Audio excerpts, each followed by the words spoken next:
हर जिम्मेदार पाकिस्तानी के नाम।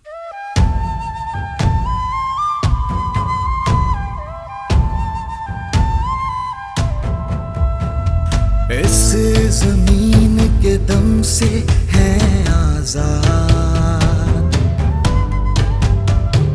इसी के दम से देखे हैं ख्वाब। तो क्यों ना हो है जमीने पाक। तेरा हर एक जर्रा हमको अपनी जान से प्यारा, तेरे दम से शान हमारी, तुझसे नाम हमारा। जब तक है ये दुनिया बाकी हम देखे आजाद, हम देखे आजाद तुझे, हम देखे आजाद। सोनी धरती अल्लाह रखे। इस सोनी धरती की अहमियत हर जिम्मेदार पाकिस्तानी समझता है। इसलिए पेश है UBL गुड सिटीजन अकाउंट, जो दे हर टैक्स फाइलर को घर, गाड़ी और छोटे कारोबारी लोन 9.75% के रेट पर और बहुत कुछ। UBL गुड सिटीजन अकाउंट, हर जिम्मेदार पाकिस्तानी के नाम। UBL, where you come first। बिस्मिल्लाहिर्रहमानिर्रहीम। अस्सलाम अलैकुम। आज की पॉजिटिव न्यूज़ तो मैंने बता दी, स्टॉक एक्सचेंज पॉजिटिव में था। बहरहाल जो ख़बरें थी कि आज हैस्कॉल की AGM हुई और हस्ब मामूल हस्ब रवायत मैंने वहाँ अपने आप को रजिस्टर कराया, मगर पता नहीं क्या हुआ कि एक तो उन्होंने मुझे वेटिंग लिस्ट पे रखा, मुझे एंट्री नहीं दी, होस्ट ने मुझे रिस्पॉन्ड नहीं किया और 12 बजे मीटिंग शुरू हुई और 12:30 बजे ख़त्म भी हो गई। तो क्योंकि जूम पे थी, मीटिंग कराची में थी, इस वास्ते मैं कुछ कह नहीं सका, मैं कुछ कर नहीं सका और मीटिंग में अटेंड नहीं कर सका। तो मीटिंग में क्या हुआ वो तो minutes of the last meeting आएंगे, उसमें पता लग जाएगा। बहरहाल हैस्कॉल के बारे में मेरे बड़े लोग मुझे रिंग करते रहते हैं कि ये डिफ़ॉल्टर लिस्ट से कब हटेगा, इसका मेरे पास जवाब नहीं है। ये डिफ़ॉल्टर लिस्ट पे उस वक्त हटेगा जब ये लिस्टिंग रेगुलेशंस पूरी करेगा। चलें, ये मैंने मोटी बात कर दी। आज मैं हैस्कॉल को बता दूं कि हैस्कॉल आज की तारीख में यानी 7 दिसंबर को ये ओपन हुआ 6 रुपये 6 पैसे पे, हाई लगा 6 रुपये 21 पैसे पे, लो 5.94 पे और बंद हुआ 6.5 पे और इस पे वॉल्यूम था जनाब 11,357,782। तो इसकी वजह से आज वॉल्यूम बढ़ गया और शेयर में खातिर खा इजाफा नहीं हुआ। उसकी वजह यह है कि शेयर में खातिर खा इस वास्ते इजाफा नहीं है कि अभी भी कंपनी डिफ़ॉल्ट में है। तो कुछ आपके इसरार होता है, मुझे बार बार कहते हैं और कुछ मेरे सब्सक्राइबर इतने बेसब्रे होते हैं कि मुझे कहते हैं सर आपका नॉलेज कम है, आपका नॉलेज नहीं है, आपने ये नहीं बताया तो आपने वो नहीं बताया। तो भाई हमें सब कुछ पता होता है। बात ये होती है जब उस स्क्रिप्ट की बारी आती है तो हम उस स्क्रिप्ट में तब बोलते हैं। तो अगर आप डॉन को देखें 2-3 दिन पहले तो उसमें एक हेडिंग आई है। वो क्या हेडिंग है कि Hascol proposes settlement of 554.5 billion debt. और ये कौन कर रहा है जी? जो मेजर शेयर होल्डर है ना, विटॉल डच जाइंट जो है ट्रेडिंग में, कि ये हम 54 अरब का जो डिफ़ॉल्ट है इसको सेटल करेंगे। तो Vitol, the world largest independent oil trading company, has single largest share holding in the oil company. अब इनका जो डॉक्यूमेंट इन्हें दिया, जो प्रपोजल इन्हें दिया, इन्होंने कहा कि हम इसको आहिस्ता आहिस्ता एक स्ट्रेटजी दे रहे हैं कि इसको सेटल करना। तो कोई 70 अरब का डेट था, उसमें से 54.5 बिलियन अरब कहते हैं हम जी सेटल करेंगे। और हैरानगी की बात यह है कि उसमें 9 बिलियन तो 2 बैंक्स ही दे रहे हैं। अब ये कौन से 2 बैंक्स हैं मुझे तो मालूम नहीं, मगर मैं क्यास कर सकता हूँ कि टॉप 5 में से या तो हबीब बैंक या यूनाइटेड बैंक ये इसको 9 बिलियन देंगे जॉइंटली, और ये इसको वर्किंग कैपिटल के लिए देंगे और ऑपरेशंस ऑफ द कंपनी के लिए देंगे। जो बाकी बच गया 45.5 बिलियन वो रिड्यूस हो जाएगा 15%, यानी 6.8 billion through dept equity swap to be offer to all remaining dept part.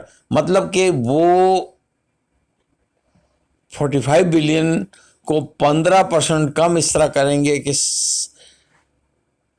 6.8 billion जो है डेप्ट इक्विटी, मतलब कुछ उनको शेयर्स ऑफर किया जाएगा जो कि शेयर्स ये लोग खरीद लेंगे और इनकी इक्विटी कम हो जाएगा। तो ये एक तरह का इंटरनल राइट शेयर ऑफर आ जाएगा। और जो अनसब्सक्राइब इसमें से पोर्शन रह जाएगा वो लेंडर्स को एक ऑप्शन दे देंगे कि अगर आप लेना चाहें तो ले लें, नहीं तो कोई और इसका बड़ा जो है ना अंडरटेकर ये डेप्ट उठा लेगा।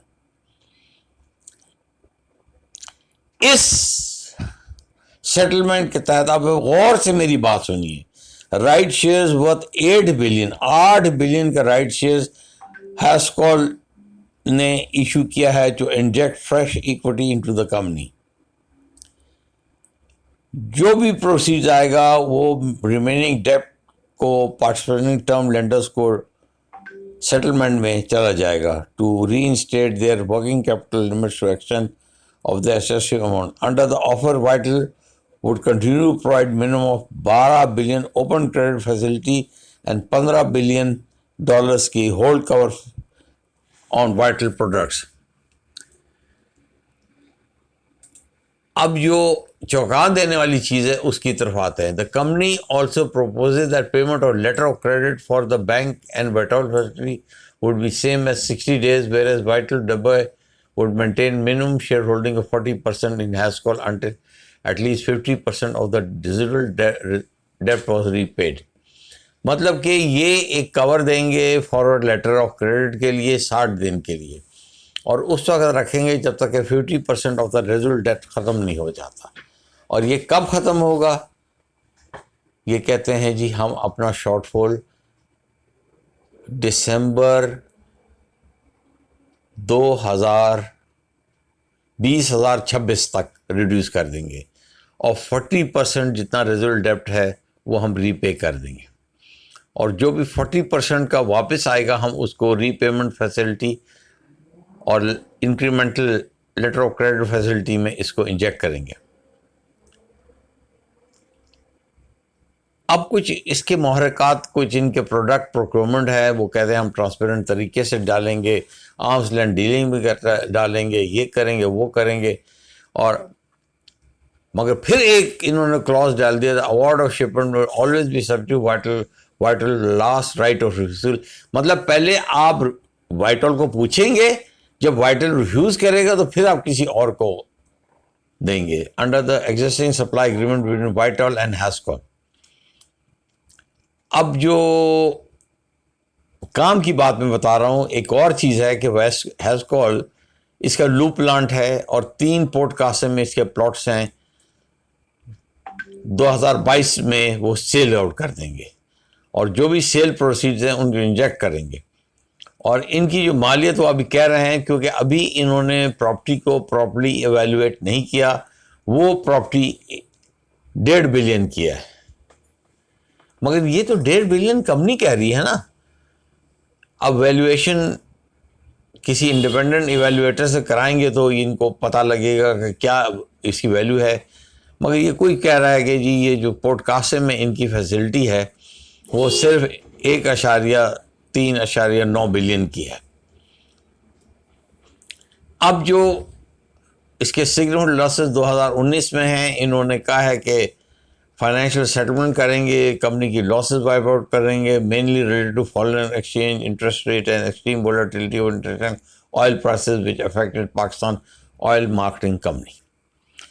अब जो मैंने आपको इस लेटर का तजिया कर दिया, अपना तजिया भी दे रहा हूँ, मगर मैं उन शेयर होल्डर्स को बोल रहा हूँ जो बग़ैर सोचे समझे मेरे चैनल पे जाके कोई एडवर्स रिमार्क्स दे देते हैं कि आपका नॉलेज नहीं है, आपको इन्फॉर्म नहीं है। तो भाई प्लीज़ ज़रा सा हमारी भी बात सुन लिया करें, ख़ुद एनालिसिस कर लिया करें, हम भी एनालिसिस करते हैं।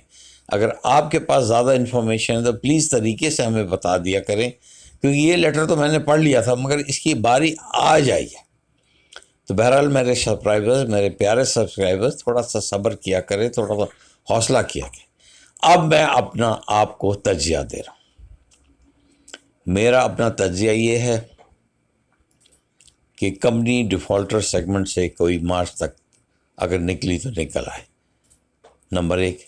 नंबर 2, इसका शेयर जो है रेंज बाउंड रहेगा 6 और 6.5 रुपए के दरमियान, बहुत हुआ तो 7 रुपये। एक दफ़ा फिर आपको एडवाइस कर रहा हूँ, इस शेयर को मज़ीद नीचे गया तो एवरेज ना करें, ऊपर गया तो ख़रीदें नहीं, टिल उस वक्त तक जब तक कि ये डेट इक्विटी रेशो ना पड़ जाए, कंपनी राइट शेयर ना इशू कर दे और इनका लूप प्लांट ना बिक जाए, इनके जो 2-3 बड़ी क्या कहते हैं स्प्लॉट्स हैं पिंड कासिम में, वो ना बिक जाए, तो ये शेयर अंडर प्रेशर रहेगा। तो इसके बारे में प्लीज़ आइंदा मुझसे बहुत सवाल जवाब ना कीजिएगा। This share is again not recommended. मैं रिपीट कर रहा हूँ, प्लीज़ अपना पैसा किसी और जगह लगाएं। अगर इसमें फंस गए हैं तो इंतज़ार करें।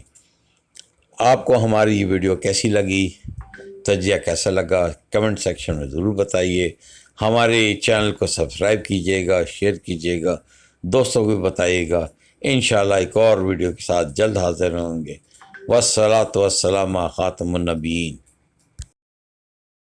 Introducing the all new Mitchell's Jubilee, जिसकी हर बाइट में मिले chewy, milky, chocolatey मजा। इसमें सेंटर फिल्ड कैरेमल और नोगटेन की गुडनेस है। Irresistible Mitchell's Jubilee, every bite makes you want more।